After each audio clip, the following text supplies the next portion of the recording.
I'm very sorry not to be here with you today. It would have been with great pleasure, but unfortunately, I had some commitments which obliged me to stay in Brussels. But I'm very grateful for having invited me to address this distinguished forum. I hope you can hear me well. I suppose you can. I'm going to give you um, some insight about what we are currently working on in the field of payments, um, and then I will try to give you some ideas about what could come in the near future. But let me start with saying that we are at this moment at a very important moment in EU payments policy, because we are both at the end of a cycle, a policy cycle, which we started 5 years ago with the adoption of our retail payment strategy. And we are about to engage in a new cycle of 5 years with the new commission that came into place last year. So it is an important moment. 5 years ago, we adopted, as I said, our retail payment strategy in September 2020, which was a very, I would say, important document, because for the first time, it was officially recognized that payments are worth a strategy, in a way that payments have become sufficiently critical to merit a political strategy. And that was not the case before that, where payments were considered to be technical stuff, if you wish.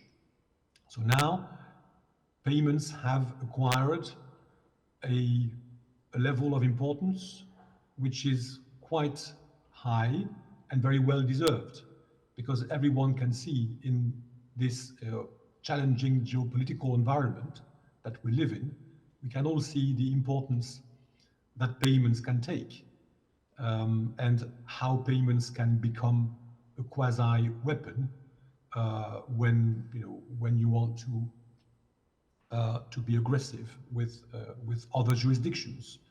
So in that strategy 5 years ago, we set our objectives, our vision, and a kind of roadmap. Our objective, of course, are manifold. Maybe number one is to be sovereign. We would like Europe, the EU, to acquire sovereignty in payments, for the reason I just mentioned, the importance that payments have acquired, the critical nature of payments. We believe it is of crucial importance that Europe does not depend on non-European stakeholders, players, to ensure its payments. So we also, of course, want every European citizens, companies to benefit from world-class payments in terms of speed, price, efficiency, innovation, etc. So to fulfill this strategy, this vision, we announced 5 years ago a series of initiatives. And I'm very pleased to confirm that most of these initiatives are about to be completed, finished. That's why I meant before that we are at the end of this 5-year cycle, if you wish. So the strategy 5 years ago, I think it is fair to say that the main pillar of the strategy, the flagship of the policies, was instant payment. We had identified 5 years ago instant payment as being a crucial means to guarantee Europe's strategy in payments. We do not regard instant payment just as a fast means of shipping money from one account to the other. We think it is a vector, a lever for building pan-European, EU-born pan-European payments means. And that is exactly what is happening. And I will say a few words about the ongoing initiatives as regards pan-European payment solutions. So the instant payment, as you probably know, many of you, it contained 5 main objectives or 5 main measures. The first one was to oblige every payment service provider to be able to send and receive instant payment in euros. Second, it obliged the PSPs to offer to the consumers the service of verification of payee. You know, the concordance between the payee's name and the payee's IBAN number. 3, it also changed the way banks have to perform sanction screening for AML and sanctions purposes. Fourth, it contained a very important measure which we call the price equalization measure. It required instant payment to be offered at a price which is not higher than the price of regular credit transfers. And finally, and I know there are many fintechs in the room, and I know there will be a panel later today about innovation and fintechs. It also gave to the non-banks the possibility to access payment systems, which wasn't the case before. And this is, I know, of critical importance for the non-banks to be able to, to access payment systems to settle their transactions. So all these 5 measures are now in force, at least in the euro area. And I know this remark is important when addressing an audience in Romania. And you know what I mean. But of course, there will be a day in 2 years' time where these obligations and rights will also cover Romania as a non-euro area country. In fact, we celebrated just a few days ago the entry into force, on the 9th of October, the entry into force of the last of these obligations. The obligation to be able to send instant payment and the obligation to offer the VOP service. And I can tell you that we were very pleased that all this went smoothly. We even had a bottle of champagne with my team because we were very pleased. We are very happy about the entry into force of these final obligations, and it went very smoothly. Of course, VOP here and there were some teething issues, but they will be fixed in the coming weeks. This is inevitable as regards such a large scale introduction of such a new service. So yeah, we are pleased. We are now going to see how it works, how it is implemented, and of course we will be ready, if there is a reason for that, to further refine the framework and make it work even better. But so far, so good, I would say. Another initiative which we had announced in the retail payment strategy, and in which we are very, very busy, it's the revision of the legal framework, so-called PSD2. Probably you've all heard about PSD2. So we are now working on PSD3 and also a payment service regulation. So in a way, we have split PSD2 in two. A part of it will become PSD3 and a part of it will become a payment service regulation, PSR. We are still working on all this. In fact, tomorrow afternoon, I'm going to Strasbourg to negotiate with the Council and the Parliament in what we call trilogues. Trilogues are triangular negotiations between Parliament, Council, and Commission to reach a final political compromise on an EU legal text. And that is exactly where we are right now with PSD3 and PSR.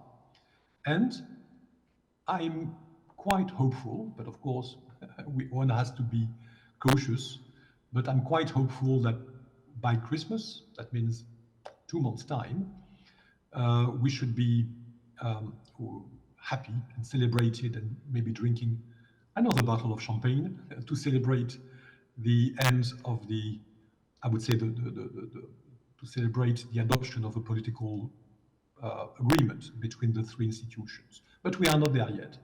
There is still a lot of work to do, and we are going to have on Thursday in Strasbourg a very, very busy session with the two other institutions. So we are progressing. So what is still being discussed there?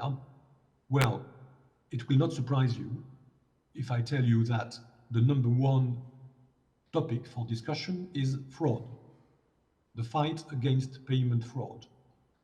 I am sure that everyone in the room where you sit, you've all been confronted one day or the other with fraud attempts. Maybe some of you unfortunately fell victim of that. It happens to everyone. So we are trying to reinforce the legal framework against fraud, both in terms of prevention and in terms of compensation, if unfortunately prevention has not been, let's say, sufficiently effective. If someone was a victim of a fraud, there who has to pay the bill, if you wish. So this is quite challenging discussions. It touches upon a lot of very important issues, like when can a payment transaction be considered authorized or non-authorized? You all know about the new forms of fraud, manipulation, spoofing, phishing.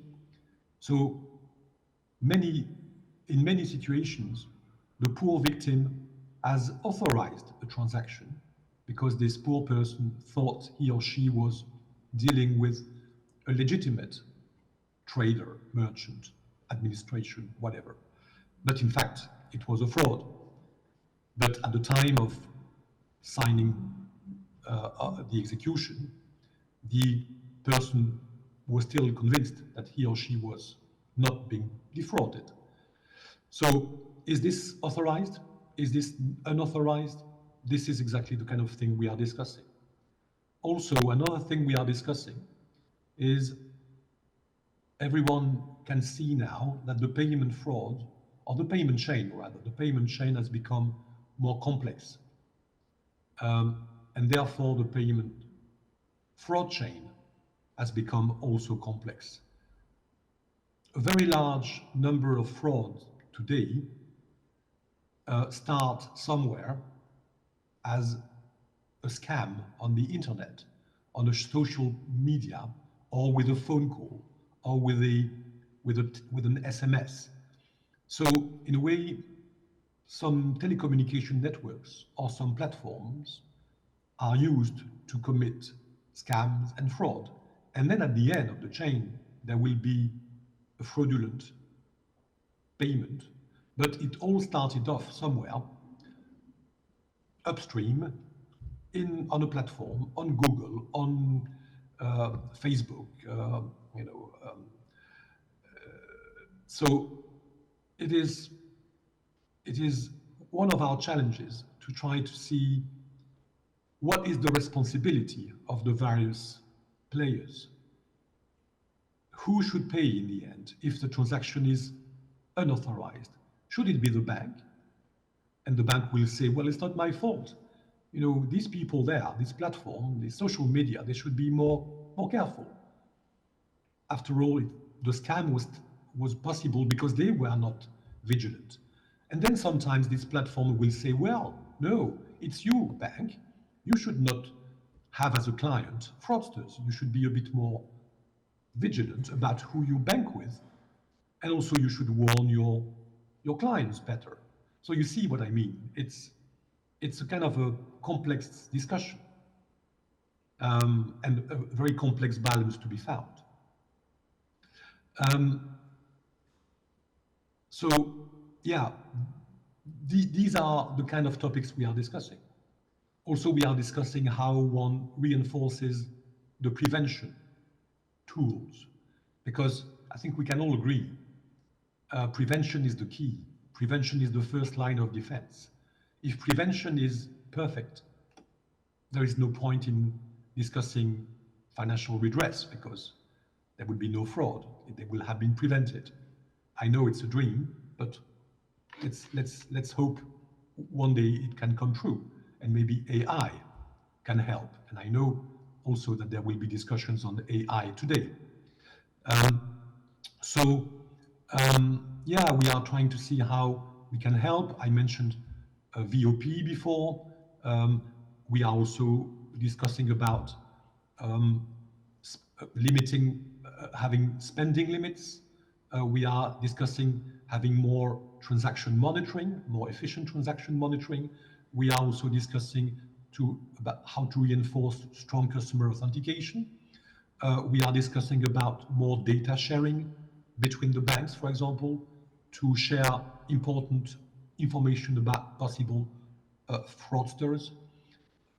So this is the kind of thing which are at the heart of discussions. But discussions are going well, and I'm pretty hopeful that we are going to conclude. We are also discussing, in the context of PSD3, PSR, how to improve open banking. And again, I know that this is important for many fintechs, including, of course, in Romania, that the open banking service works better. We know it doesn't work as well as it should, and it generates some frustration with many fintechs, many TPPs, as we call them. So we are trying to improve that with the co-legislators. We are also trying to improve the transparency that could be imposed to card schemes and also acquirers and processing entities whenever scheme fees are being changed, or whenever the rules of the schemes are being changed. We would like the destinataries of these changes to be better informed about when there is a modification in the scheme fees, when there is a modification in the scheme rules. We are often hearing very frustrated merchants, and frustrated is an understatement, about sometimes the attitude of some schemes that change the rule of the game, with very with a very prior notice, and with no obvious reason to do that. So this is what we are trying to discuss, how to improve that. And we are also trying to discuss and agree on how to improve the access to cash. And this is considered to be quite political, and we are going to discuss that on Thursday. In which conditions could people obtain cash in shops, even without necessarily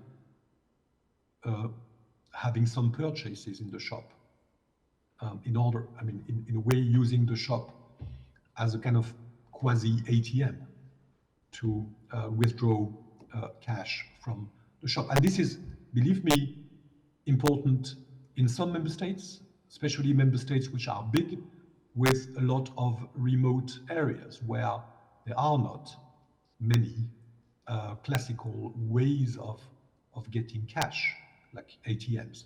So this is the kind of, I'm just giving you some highlights about the main issues that we are discussing. And as I said, we are hopeful that all this will be finished by Christmas, and then of course there will be some time left to to dot the I's and cross the T's and translate and publish. And okay, it will still take a few months, but at least the discussion at political level should be over. Another issue which we are discussing, and that's a new chapter I'm opening, is the digital euro. It was also mentioned by the deputy governor before me. Digital euro is, as you can imagine, a very political issue, politically sensitive issue, which is being discussed at EU level. For the moment, the Council and the Parliament are still discussing it in their own lane, if you wish. We are not yet at the level of the trilogues, where we are for PSD, PSR, but for digital euro, these are still specific discussions or separate discussions in Council and in Parliament. It's very political. One can immediately see why, because there is a perception that the digital euro could be a strong competitor to the banks in terms of, deposits, in terms of competing for payment services or payment solutions, especially for e-commerce or at point of sale. So many banks say we don't need that because we have very efficient and well-functioning payment solutions. And soon we might even have pan-European private payment solutions. Why should there also be a pan-European public solution called the digital euro? So this is a pretty important debate. What I am convinced about is that there is room for both private and public payment solutions, all based on instant payment, of course. But of course, we have to be mindful and we have to be vigilant that the legal framework for the digital euro that we are currently discussing should be designed in a way where it would not excessively compete with the private solutions. There should be a kind of harmonious coexistence, if you wish, and not an antagonist coexistence. And that is the challenge. And that is why discussions are taking time. And that's why we are not at the same stage as PSD and other negotiations, which are easier. Here, issues are what about privacy? Is the digital euro a means for the deep state to track me as citizen when I pay? What about the holding limits? Should there be limits to the number of euros one can have in a wallet, for example? What is the compensation that the banks would receive because they would be obliged, like for cash, to distribute the digital euro, so they should be compensated, but how much? All these are being discussed.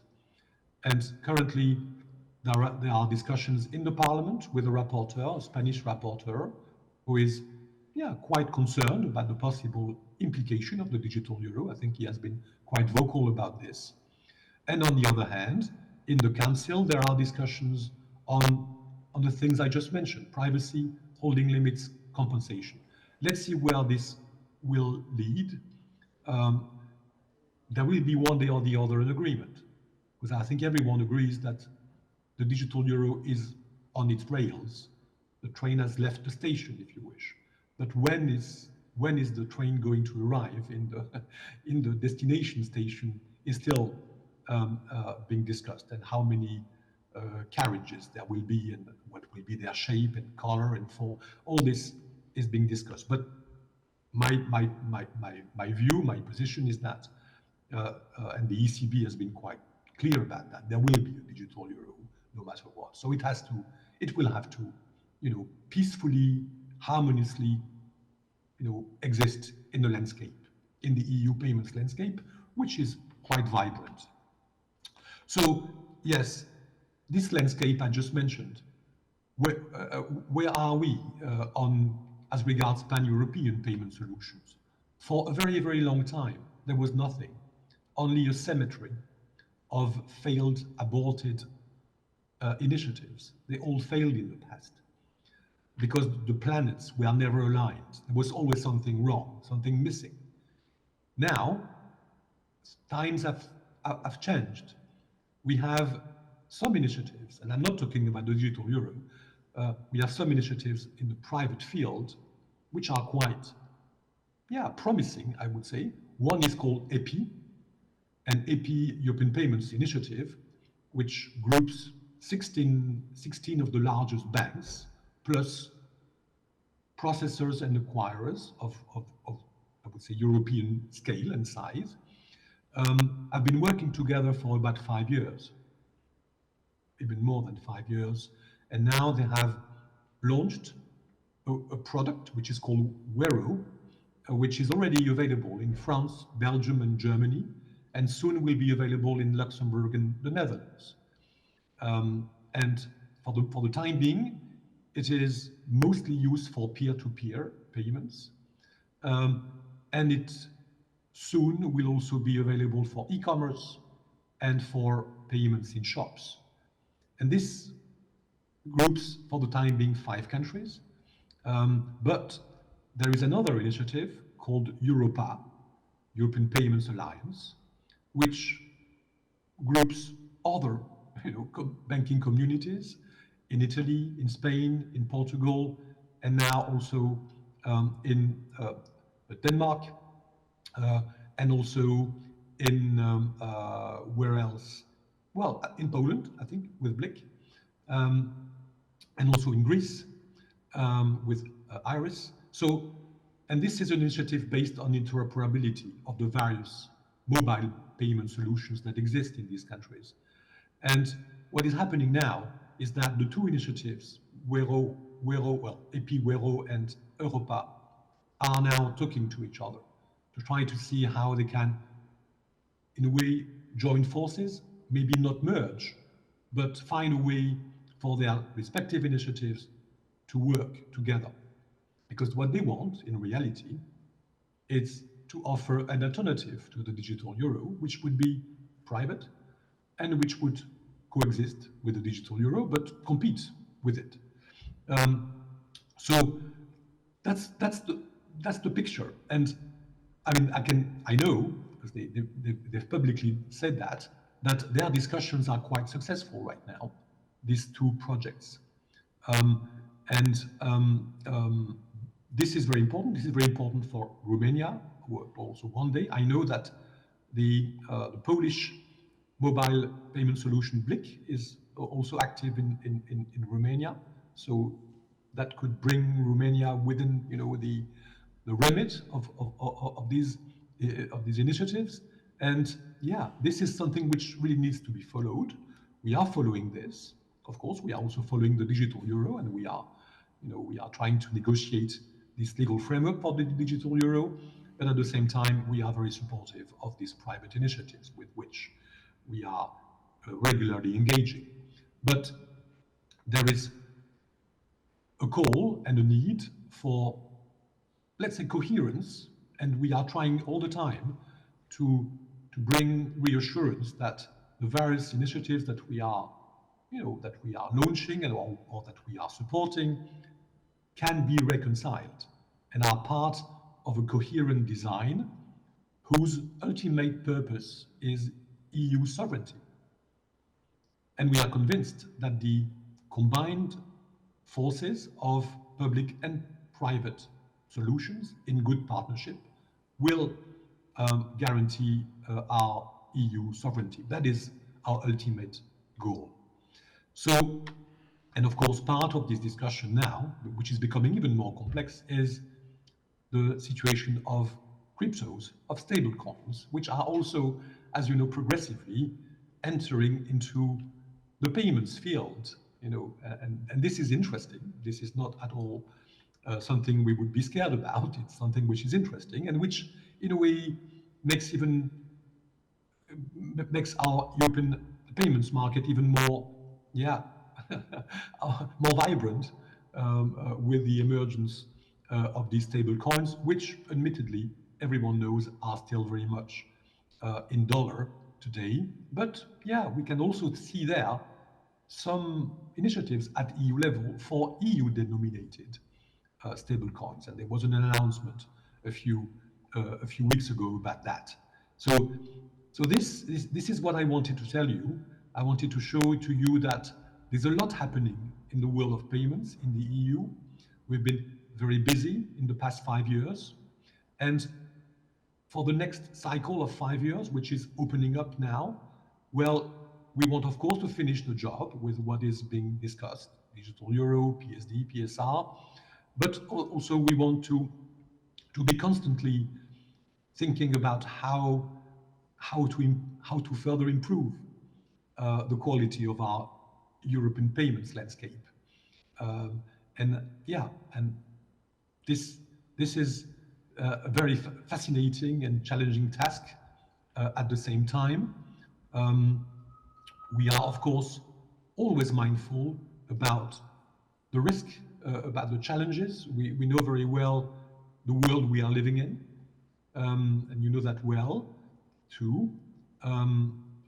So things like resilience, cyber resilience.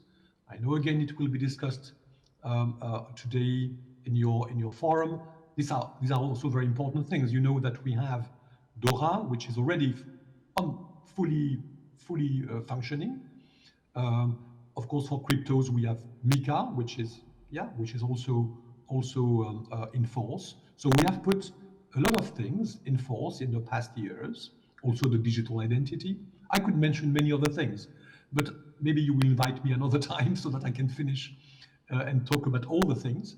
But yeah, so I would finish by congratulating you for holding this annual payments forum. This is a very good initiative. It's a very good thing, and I'm so sorry not to be there with you. But as I told you, I'm going to Strasbourg tomorrow, so I cannot be everywhere.